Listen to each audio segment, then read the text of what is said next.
اگر یہ جذبات ہیں، اللہ نے فرمایا کہ توبہ کرنے کے بعد اگر بندہ عمل صالح کرتا ہے تب اس نے سچی توبہ کی ہے۔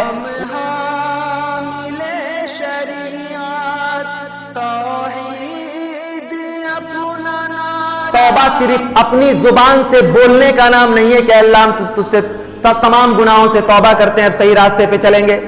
توبہ کا مطلب یہ ہوتا ہے کہ اگر آدمی نے توبہ استغفار کر لیا ہے تو اس کے بعد اس کا عمل بولے گا، اس کی زبان نہیں بولے گی۔ یعنی اس کے بعد اگر اللہ سے وعدہ کر لیا ہے تو دل میں یہ تہیہ کرے کہ مولا کائنات میری آنکھیں غلط چیزوں کو نہ دیکھیں گی۔ جیسے یہ رمضان کا مہینہ ہے، اللہ کی بارگاہ میں اگر توبہ کرنے کا موقع آپ کو ملتا ہے، شب قدر کی راتوں میں اللہ کی بارگاہ میں سر جھکانے کا موقع ملتا ہے، اگر آپ کے دل میں خوف کا احساس پیدا ہوتا ہے، دل پہ خشیت الہی کا جذبہ غالب ہوتا ہے، اللہ کی بارگاہ میں اگر آپ توبہ کر رہے ہیں، اے مولا میرے سارے گناہوں کو معاف فرما، تو اس کا مطلب یہ ہوتا ہے کہ آپ اللہ کی بارگاہ میں اس بات کا عہد کر رہے ہیں کہ اے مولا اب میری آنکھیں غلط چیزوں کو نہیں دیکھیں گی، اے پروردگار عالم میں اپنی زبان سے غلط قسم کی چیزیں نہیں بولوں گا، اے مولا کائنات میری کان کے اندر کوئی غلط قسم کی چیزیں نہیں سنائی دیں گی، اے پروردگار عالم جو کل تلک گانے میں اپنی طبیعت بہلاتا تھا، اے پروردگار عالم فلموں کے ذریعے جو اپنی طبیعت کے سکون کا راستہ تلاشتا تھا، سیریل دیکھتا تھا، ٹائم پاس کرتا تھا، مولا